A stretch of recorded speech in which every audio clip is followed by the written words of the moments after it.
Well, folks, it is right at noon. And again, it is my pleasure to welcome you to Mercer University's Professional Development Series. And today we are talking about service marketing, a paradigm for the pandemic. How do we continue to market our services in the middle of a pandemic? And with me today is one of my dear friends, Dr. Gina Miller, who is a professor of marketing at the Stetson Hatcher School of Business here at Mercer University. Dr. Miller, how are you doing on this fine afternoon? I am doing great, Myron. Wonderful. Now, before we begin, I just got to find out a little bit about you. How long have you been at Mercer? Well, I have been at Mercer for almost 21 years, so quite a while. I'm a veteran. That is wonderful. And how did you get to Mercer? Where were you before that? How did you become an expert in marketing? Well, before coming to Mercer, I was at the University of North Carolina at Asheville. And then before that, I became an expert in marketing, if we want to call me that, by attending the Georgia Institute of Technology, Georgia Tech, right here in Atlanta. And I did my PhD in marketing. And this is one of the areas that I really enjoy teaching is services marketing, because I think it's so relevant to the U.S. economy. And then, of course, it's very relevant for the current pandemic. Absolutely. And, you know, we really have a service-based economy. Yes, we've got goods that we sell, but also services are huge in the American economy. So I am going to give you the floor. Tell us, how do we market in the middle of a pandemic? How do we sell our services? Well, thank you, Myron, and thank you and welcome to everyone in the audience. Due to the pandemic, what we've seen is that service providers are faced with a situation where oftentimes demand exceeds their capacity. And so we're going to be looking at services marketing as a paradigm or as a framework to identify some different strategies that we can use to manage excess service demand. And so let's go ahead and get started by talking a little bit about what we're going to cover in the presentation. And first, we're really going to spend some time setting up the context or the background and learning a little bit about, well, what is services marketing? Why is it important to the U.S. economy, particularly in the wake of the pandemic? And why is it so crucial for us to match capacity and demand, particularly for a service product as opposed to a good? And then once we cover those basics so that we have a context or background to work from, we're going to move into the meat of the presentation and really talk about how are we going to use these things that we've learned to apply to the current pandemic and to apply to our particular situation. And so we're going to look at some very specific examples to talk about how we can implement or operationalize these strategies. So we'll be looking at strategies that are available to modify service delivery when demand exceeds supply.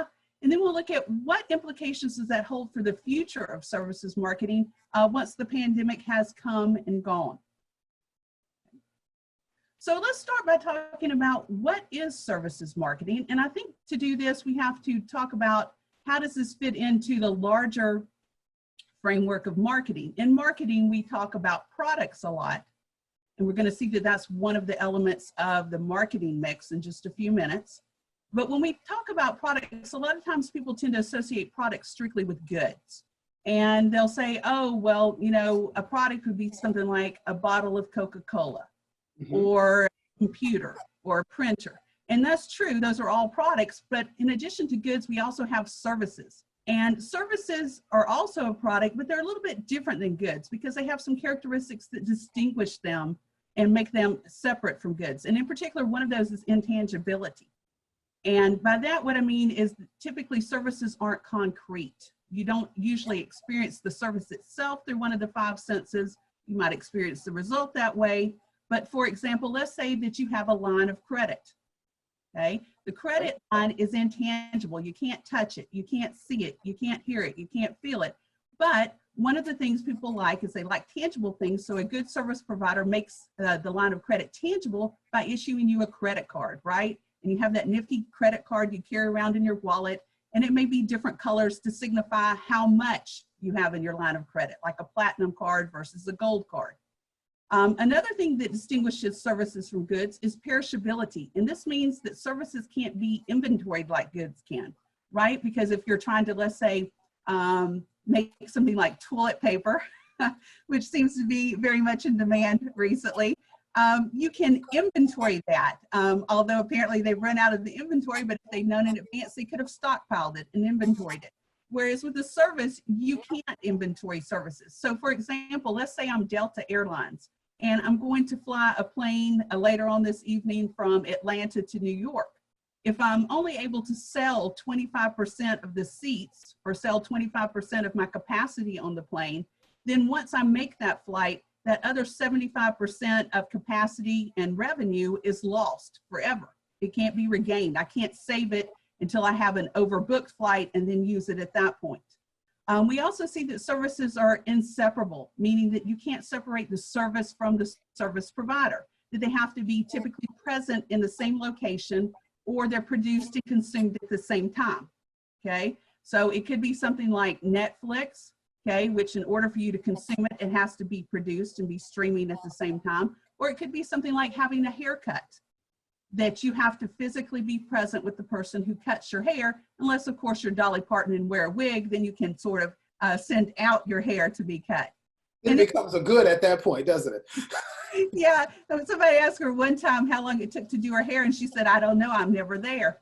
The fourth component is variability, or what we call heterogeneity, meaning that because services tend to be people intensive, there's going to be variability because of individual differences, right? Different people are going to perform services differently. So one of the things we like to do as a service provider is we like to provide a lot of training, create processes to ensure that we're going to be able to deliver the service consistently so that all customers get the same level of service if they're paying for a particular service, and that hopefully it's a good service or quality service. So we've talked about what is services marketing. So now at this point, we're going to ask, well, why do we care? And we care because it's important to the U.S. economy. As we mentioned at the beginning, the U.S. is a service-driven economy. We see that the services sector, at least prior to the pandemic, was more than 80% of the gross domestic product. We also see that the service sector represented more than 80% of employment. And I'm sure in certain service industries it's much higher now. And in others, we've actually seen a drop-off in the demand for the services depending on the particular industry. But this leads us to those 7 P's of services marketing, because we need to understand how to best market services. And because of those characteristics that we talked about that separate services from goods, we're going to see that we take the traditional 4 P's of marketing, which are product, price, promotion, and place, and we're going to add 3 more P's to it for the services 7 P's. And those are people, process, and physical environment. And we're adding people because, as I mentioned earlier, services tend to be people intensive. And so people are going to be very important. And that's going to play a large role in how we deal with things when we talk about the pandemic. And then we have to think about process, because as I said, we have variability and heterogeneity. And so we have to develop a process by which we deliver our service to make sure that we're consistent in the way that we deliver it and that we're delivering quality services. And then finally, we think about the physical environment, or what we sometimes call the servicescape. And that's the environment in which the service is provided. So if it's not provided remotely, let's say you go out to eat in a restaurant. Okay, the physical environment of the restaurant provides certain cues or provides an ambiance that should reflect the level of service we're providing. If I go to eat at McDonald's, the dining room is a very different experience than if I go to eat at a 5-star restaurant, which would have obviously a much fancier dining room. It would have full service waiters, whereas McDonald's is basically step up to the counter and order and take your food back. And so that's reflective of the nature of service and what I'm getting in exchange or in value for the service. So the big takeaway from this is that services tend to be people intensive, and they're different from goods.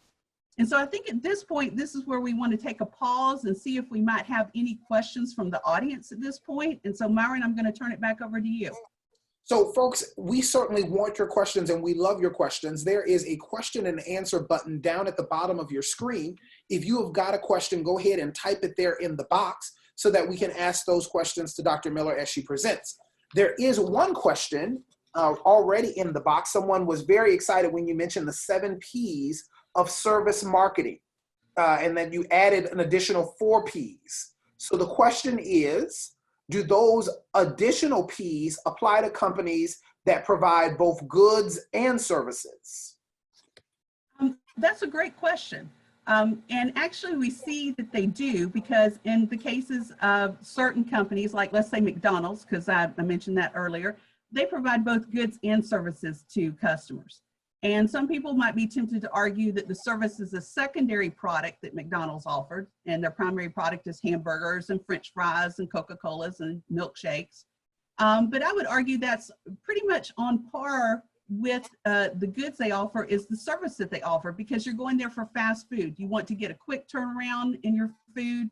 You want to be able to go through a drive-through where it's convenient to pick up the food, and you want the food to be hot and tasty. So they're selling both goods and services. And in that case, these additional 3 Ps do come into play with McDonald's, because as we talked about, the physical environment conveys something about the service that I'm receiving, that it's fast food. A lot of the fast food restaurants look very similar in their inside layouts or decorations. McDonald's has a process by which its food has to be prepared. It's called the KISS system. Keep it simple, stupid, okay? And they have a process by which you have to create a hamburger, or by which you have to deal with a customer, so that if I go to McDonald's in Atlanta, or if I go to McDonald's in New York or Los Angeles, I should get the same level of service in a very similar tasting hamburger, right? Mm-hmm. And then, of course, the people convey something about McDonald's. Typically, they wear some type of uniform. Again, they're trained to behave in a certain way, so the service is very consistent.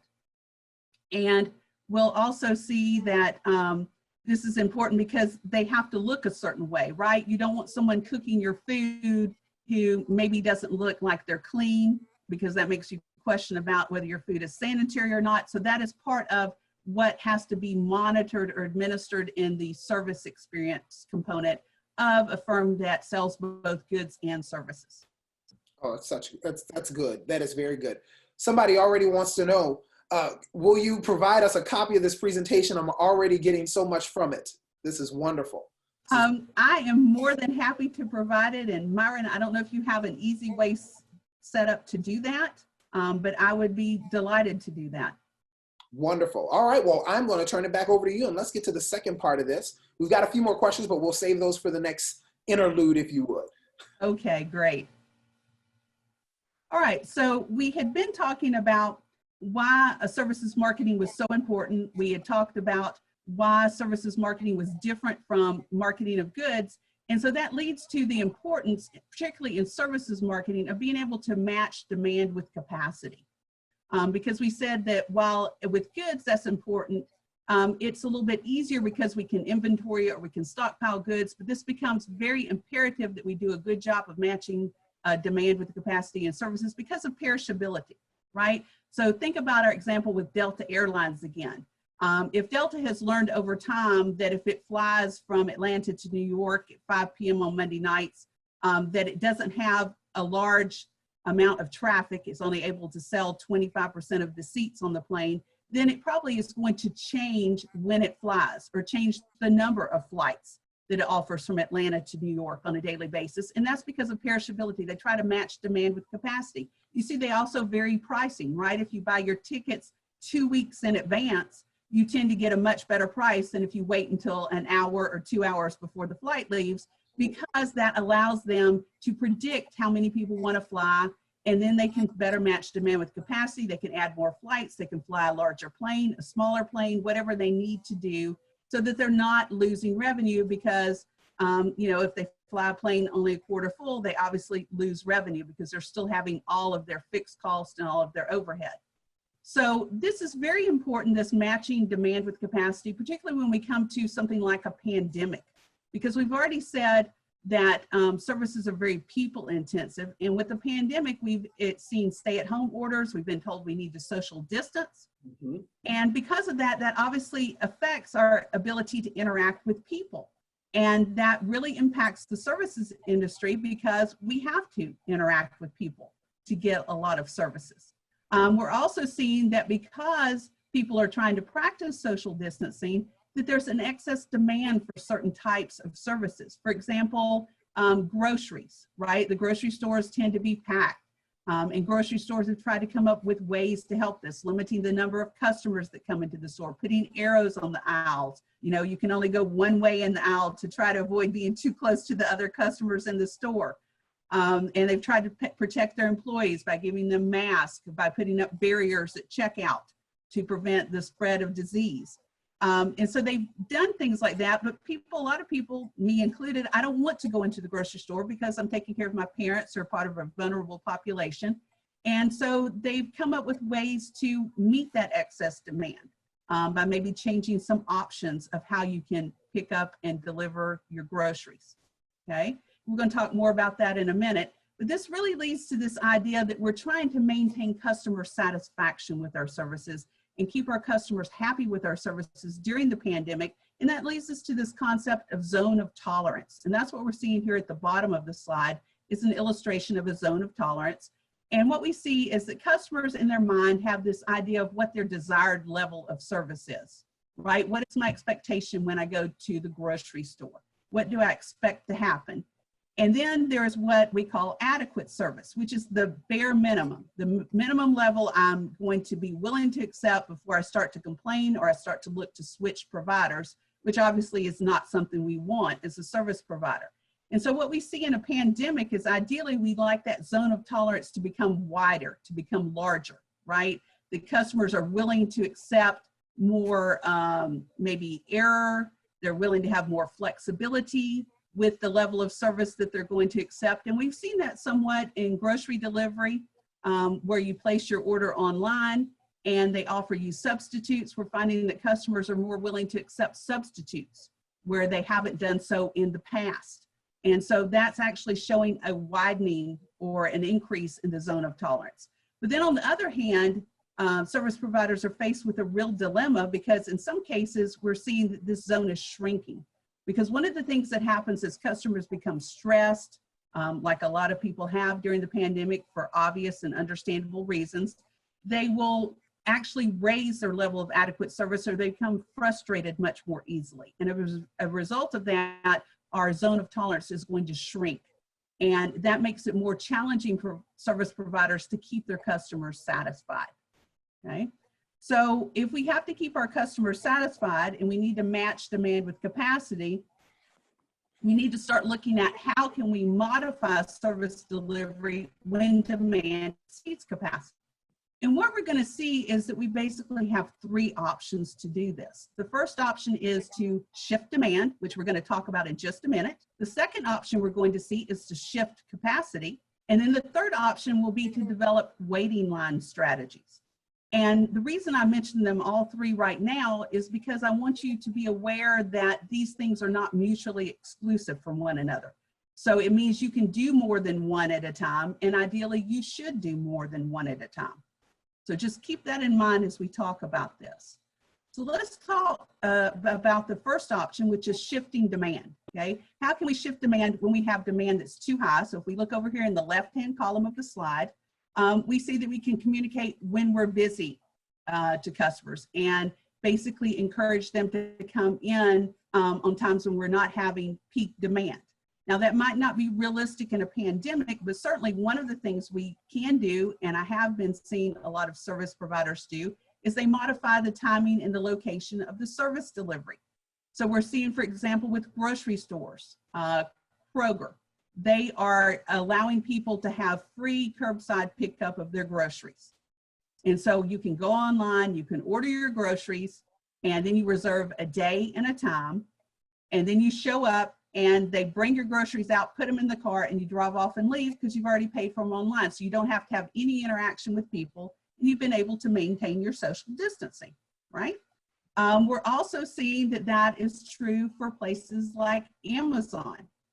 As an Amazon Prime member, typically they guarantee that they're going to deliver things within 2 days to me, but they've been saying, hey, you know, we are going to start prioritizing our delivery, and we're going to try to get essential items out before non-essential items. And so you may see a delay in your service delivery.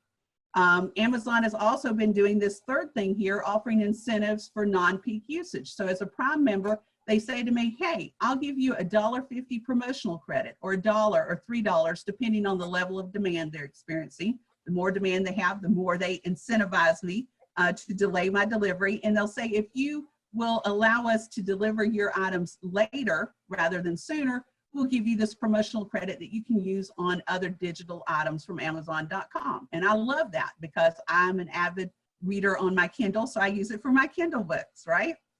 A discount. Exactly.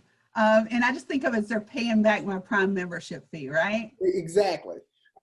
So the other thing we can do is we can set priorities by taking care of loyal or high need customers first. So we're already seeing this happen with pharmacies, with grocery stores, other providers like LabCorp, which does blood draws for medical testing. And they try to reserve the first hour that they're open every day. And they reserve that hour because the store has usually been sanitized and restocked overnight. And so they offer that hour or try to reserve it for vulnerable populations, people that are immunocompromised, maybe senior citizens. And so they're trying to take care of their high need customers first. And another thing that we can do that we will see outside of a pandemic is that we charge full price for the service, no discounts if the demand is too high. And that's what we see when we go back to our Delta Airlines example. And let's say you decide that you want to fly from Atlanta to New York tonight, and you show up at the airport 2 hours before the flight leaves and you want to buy a ticket. Typically, you're going to pay a much higher price or full price for that ticket, right? You don't get any discounts, whereas you would if you bought it 2 weeks in advance. But we're seeing that, most companies are not doing this. And this goes back to customer perceptions and maintaining customer relationships, because we don't want our customers to feel like that we're price gouging them or treating them badly or taking advantage of the pandemic by charging them full price. So we see companies like Kroger that have gone back and said, we're going to waive the grocery pickup fee, okay? Because we want to encourage you to be able to stay safe. And that obviously also not only benefits their customers, but their employees as well, right? Yeah. All right, so our second option is to adjust capacity. And so one of the things we can do with adjusting capacity, if we look on the left when the demand is too high, is we can stretch our people, facilities, and equipment temporarily. So we might ask people to work additional shifts or to work longer shifts. We see that particularly in healthcare, as they've had an increasing demand, as they have more and more COVID-19 cases come in that need intensive care. We can also use part-time employees, and we've seen tremendous hiring boom, particularly in services that involve delivery or that are essential services. So places like Kroger, other grocery stores are hiring a lot of part-time employees so they can meet this excess demand. We've seen Amazon hiring and different places like that. We also want to cross-train employees because that means we can move them around and shift them to increase our capacity in certain areas. So for example, we can see that if I've trained someone at Amazon to be in customer service and also to work in the warehouse, if I feel like I can direct my customers to use online customer service and not require employees, then I can move those employees into the warehouse to help fulfill orders, because I have a huge demand at Amazon to get orders out the door as people are social distancing and they don't want to go to the store. They want the product to come to them. I can also outsource activities. So certainly Amazon is doing this. They've outsourced some of their customer service over the years so they can focus on their core business. But they've also announced that beginning in June, they're going to discontinue or suspend their Amazon delivery service in certain markets. And they're going to go back to relying on the post service and to UPS, because they want to go back and focus on their core business of being able to manage inventory and get products out to their customers quickly during the pandemic, because they recognize they're going to continue to experience this increased demand. We can also rent or share facilities and equipment. We see that happening in healthcare, where they move around ventilators to hotspots, or they have doctors and nurses from one area of the country that's not experiencing a lot of cases from the pandemic to a hotspot area. So we've actually seen all of these things in place as we talk about adjusting our service delivery to meet excess demand in a pandemic. Our third option is to look at some waiting line strategies, okay? And so if we can minimize, or at least make people feel that we've minimized the wait process or made it more convenient, then we have actually helped maintain good relationships with our customers, and we're helping to maintain our customer satisfaction, which is important because we want to hold on to those customers. And so we're seeing that that happens with Kroger, with the online grocery pickup, right? I reserve a day and a time, and I have to come within my 1 hour window on that day to come and pick up my groceries. With LabCorp, that does blood draw services, what they're doing is they're taking reservations. Although they will take a walk-in, they prefer that you have a reservation during the pandemic, and then you can drive to the LabCorp location, you check in online through your phone to let them know you're there, and then they call you when they're actually ready for you to come and have your blood drawn so that you don't have to sit in the waiting room and be exposed or expose other people potentially to the COVID-19 virus. That also makes people happier because they feel more secure, they feel safer, they can do other things on their phone while they're waiting in the car, and it's a little bit more comfortable for people. We can differentiate our waiting customers, looking at things like the importance of the customer. Is this a customer that buys very frequently from me? Are they what we call a heavy user? And so I might have strategies where they get preference on being able to schedule appointments. It might be related to the urgency of the job. How important is it that they need this? So with Amazon, they're prioritizing essential goods. They're also prioritizing certain products and deliveries to people in the healthcare sector to get them things like sanitary and disinfectant wipes, or to get them masks. We're also seeing the duration of the service transaction is being reduced. And so if I can convince consumers to go online to do grocery pickup, or go online to reserve my blood draw appointment at LabCorp, then that is reducing the time the consumer has to spend on the transaction, which makes it more convenient. And then of course I can't always ask for a premium price, and under normal circumstances I might do this to pay for the additional service. Like normally Kroger charges $4.95 for curbside pickup, but in a gesture of goodwill and to demonstrate to customers, you know, we feel your pain, we understand you, we're trying to help out, we don't want to take advantage of you in this crisis, they're waiving that fee, okay? And that's important because they recognize at some point the customers are not going to be at their mercy, there's not going to be a pandemic anymore, and they want to maintain that good relationship, so they hold on to those customers after the pandemic is over. And finally, we typically try to make waiting more pleasurable. And in a pandemic, I'm not sure that we can do that, because typically making waiting more pleasurable involves things like offering free coffee. We might offer a free Wi-Fi hotspot so that I can browse and surf on my phone while I'm waiting. But since we're trying to maintain social distancing, a lot of those things are not readily available, but we certainly try to make the waiting more bearable. And we do that a lot through educating our customers. I know that I have received emails from just about every company I do business with, and I'm sure you have too, where they are taking the time to educate me and tell me how their operations have been impacted by the pandemic, that there may be longer wait times or there may be delays in service. But they assure me, you know, here are the steps we're taking to make sure that you're safe as our customers, to make sure our employees are safe, and, you know, how are we going to try to best serve you under less than ideal conditions, because we value you. And so now that I've told you about the three options of how we modify service delivery when demand exceeds capacity, I want to stop here and see if we have any questions from the audience. And so Myron, I'm going to turn it back over to you at this point. Well, several questions. The first one is, what is one of the main reasons, and this is kind of going back to the first portion of the presentation, what's one of the main reasons that services make up 80% of the GDP in employment? Well, I think, you know, one of the main reasons is the U.S. has transitioned over the years from a manufacturing-based economy to a services-based economy. Because typically services, and I say typically, and again, I'm making a generalization, so I'm not trying to imply anything in particular, but typically services have been more white-collar jobs. They were typically associated with higher levels of education. That's not always the case, certainly, and that doesn't imply anything about it. And as we've tried to lower the cost of goods, a lot of manufacturing has been outsourced outside of the United States. And so the economy has had to have other jobs come in, and the US has become more of a service sector market. And we also see, interestingly enough, Atlanta is huge in services as well. That makes a lot of sense. That does, especially when you think about Atlanta, all these universities. It's, about 30 universities or so in the metro Atlanta area. So a higher level of education usually means more of a service-oriented economy, just as you said. So it certainly makes sense. I've got another question for you. Great.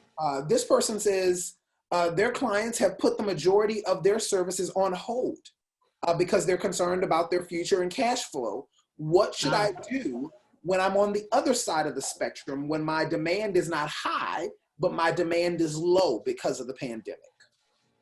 Okay, well, let's go back to previous slide here. Whoops. So our demand is too low. So now we're looking at the right-hand side of this slide.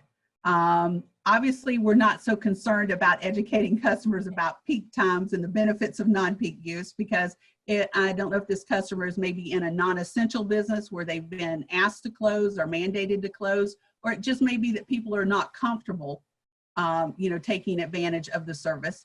So some of the things we can do is we can basically do things like vary how the facility is used, and that helps us shift demand. So for example, we've seen a lot of restaurants, when the dining rooms were forced to be closed, that they started doing takeout, and they started signing up with Uber Eats and other places to shift to more of a delivery perspective than more of a dine-in perspective.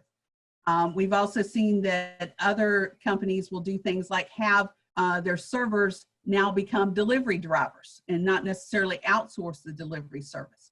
So they're varying how the facility is used. We've seen this in healthcare as well. And so we may see that some of the facilities that are not being used, like auditoriums, because people don't want to be in an auditorium because of social distancing, that we can then convert that to something that has high demand, like healthcare, make it a temporary hospital.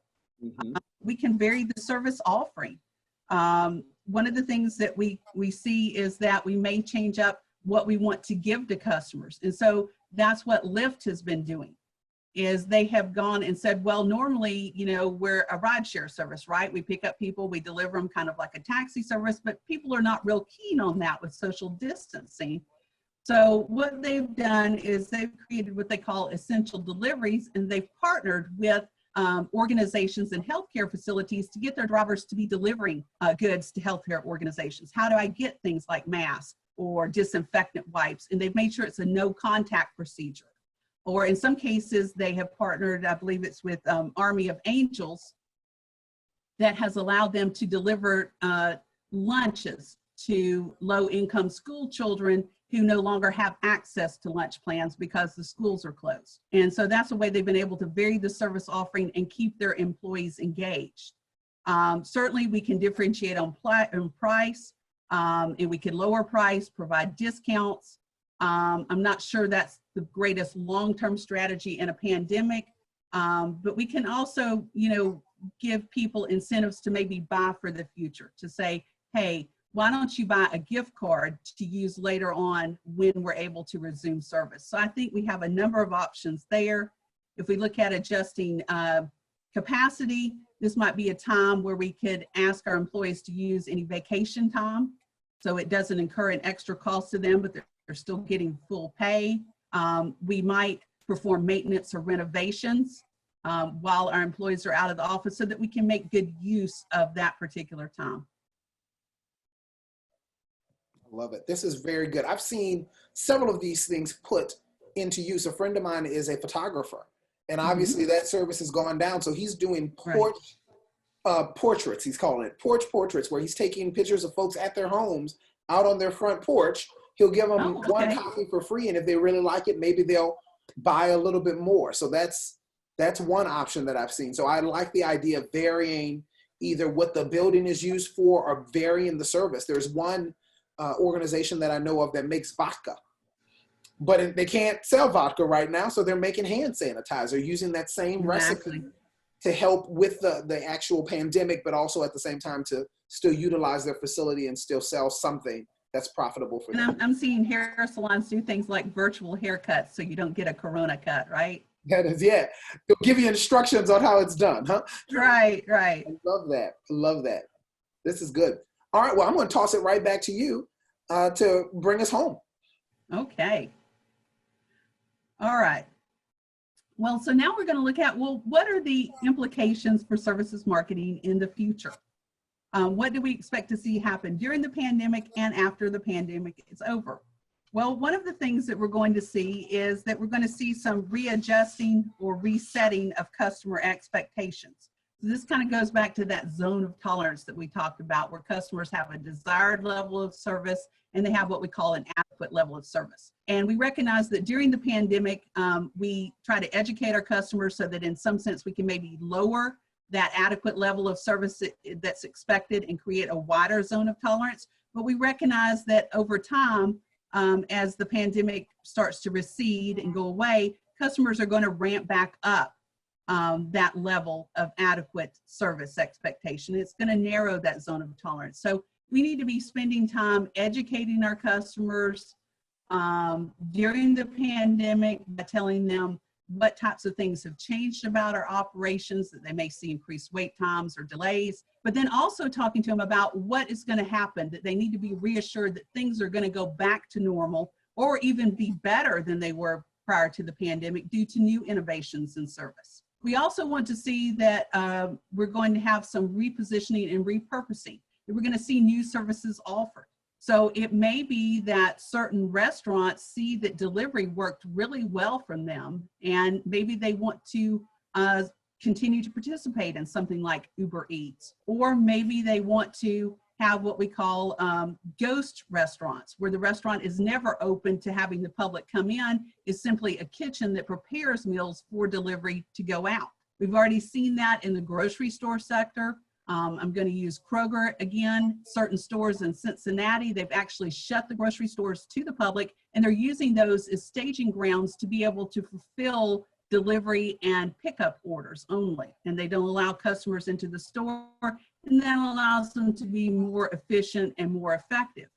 We're seeing that service providers have changed their delivery parameters, okay? What are they willing to do? So maybe restaurants that didn't offer curbside pickup before or delivery are now participating in that. We're seeing that Amazon, again, has changed their delivery parameters, where they're saying, hey, we're going to prioritize certain products that are more essential to be delivered quicker, and we're going to deprioritize products that we don't consider essential. We've also seen a change in the service scape as well, and that's basically the physical environment where we provide the service, in that a lot of times we've had to close the physical environment, like the dining room in the restaurant. And so how can we repurpose that? In hospitals, we've seen that they've had to go to mobile hospitals, tents in Central Park in New York City, or they've had to move to auditoriums, or take advantage of other locations to be able to provide the services they need to and meet that excess demand. And then finally, we see that we have to reimagine services delivery. We talked about earlier, when we talked about those 7 Ps of services, the services are very people intensive. And I don't think that's going to go away, but what we do see is a shift in a greater and a faster adoption of technology. And I think that's going to continue after the pandemic is over, that people have recognized new ways they can use technology, and that things are maybe more convenient or more efficient with technology, and they want to continue to do that after the pandemic ends. So for example, telemedicine, right? In an attempt to maintain social distancing, a lot of doctors' offices, that if you're not sick with an acute condition like COVID-19, but let's say you're a cardiac patient and you need to receive ongoing care, they may offer telemedicine. And typically telemedicine was only offered in rural areas where it was difficult to get to a doctor, or there wasn't a lot of doctors, but you didn't typically see it in a metropolitan area like Atlanta, but we're seeing it here now. And I think a lot of people are going to find that that is super convenient. They don't have to sit in a waiting room to wait for their turn. So that's making waiting more pleasurable, which is one of the strategies we talked about. And they don't have to get in the car and drive through Atlanta traffic. And so I think you'll see an increased demand for these types of services after the pandemic is over. Of course, we've had online shopping before the pandemic. We've seen a huge, steep increase in online shopping as a result of the pandemic and social distancing. And I think while it will taper off some after the pandemic's over, it's still going to continue to grow at a very fast rate, and at a rate faster than it was if the pandemic hadn't happened. Because again, people have been forced to move to these types of services. Certain providers that may not have provided online, say delivery or other types of services in an online environment, have had to as a result of the pandemic. And now that they have the infrastructure set up and the process set up, going back to one of our other P's of the services marketing mix, we're going to see that they're going to continue this because this is something their customers want. And it's an innovation, it's an improvement on the service. We've also seen that obviously a lot of people are also working from home as a result of the pandemic. And people like this, right? When they get off work, they don't have to go through Atlanta traffic or traffic somewhere else to get home. They're already there. Yeah. And then it's a benefit for companies too, in that if their employees can work just as effectively and efficiently from home as they can in an office, if they don't have employees in the office all the time, and maybe they can do something like office sharing, then they don't have all of the overhead that goes along with providing that office if they can get the employee to work at home. So I think we're going to see that trend continue after the pandemic. And of course, we've seen a big shift in my industry, which is higher education, where with online learning. Obviously, we've done that before the pandemic, but everyone pretty much had to move to that model during the pandemic. A lot of times with little to no warning. So that was challenging for everyone, but the feedback I'm getting from my students is that went really well. And I think we're going to see an increase in online learning after the pandemic ends, because a lot of people that may have been reluctant to try it have kind of been forced into it, and they found out that they like it. And I think we're going to have a little bit more challenge to convince people, why do they want to come to campus? What makes it unique when we have this opportunity for online learning? So we expect that to grow as a result of the pandemic. And then finally, we have to rethink relationships. Relationships with our employees and with our customers, and particularly how do we retain employees by creating value for them, showing that they're valued by the organization. So we saw, for example, a lot of part-time employees during the pandemic were asking for paid sick leave. Okay, and typically that's not been provided, but a lot of companies were mandated to do that. And I think the employees are going to continue to want to see that after the pandemic ends. We're also seeing with customer retention, it's very important, because one of the things we know in marketing is it is much cheaper to keep a good customer than it is to go out and recruit a new customer.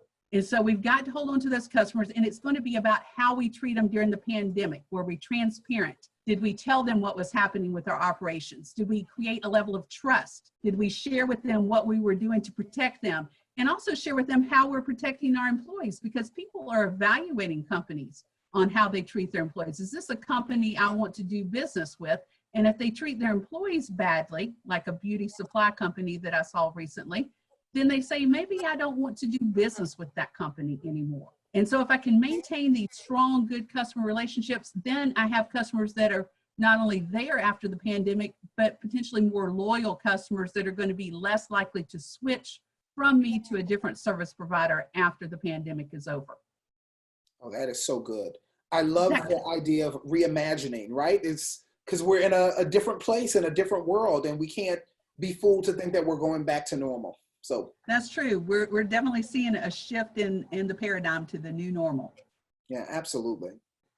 So at this point, I'm going to go back to you, Myron, and see if we've got any other questions out there. We do. We have actually got a few questions. This has been interesting and insightful for a lot of people. So one person says, hey, I am a consultant. I'm business to business, and our demand is low. Do you have any additional strategies? I know that you gave us a few. Do you have any right off the top of your strategies for a consultant that's business to business? Well, I don't know that they're additional. I guess what I might do is I might reiterate some of the things. Is there a way that they can create new service offerings or shift their service offerings in some manner so they can create value for their other businesses? So for example, if I am providing services to another business, and let's say that business is, I don't know, Kroger, okay? And they're having a lot of trouble keeping products in stock. Is it realistic for me to maybe look at some type of employee sharing? I don't know if that's something Kroger would be open to. That way I could keep my employees, engaged, and I could continue to be able to pay my employees and offer them benefits. If I can find a way to shift my services like the way that Lyft did, where they said we're going to start doing essential deliveries and we're not going to be focusing on B2C, business to customers. I'm going to start looking at how can I go business to business and provide essential deliveries of things that healthcare workers need, like the disinfectant wipes and so forth. So I think it's really about being creative, and I think it's very dependent on the industry that you're in and the industry that you're serving to really think about what options are there. But I would go back and think about those ways that we can shift demand or adjust capacity. Yeah, that's good. I've got a dear friend who is a training and development consultant who usually teaches soft skills in organizations. And since everyone's working from home, those soft skills aren't as important to the company, right? And so she has shifted into teaching people how to use Zoom and doing training on how to effectively use Zoom and put on backgrounds and how do I look my best and what do I need to do a good Zoom presentation. And it's gotten a lot of traction with that. And I think that is a great option. I think that other things that people need to think about is also how are you maintaining empathy with your customers, whether they're actual consumers or whether they're other businesses. How are you showing that in some sense that you feel their pain, and how are you sharing with them what you're changing about your operation to better serve them?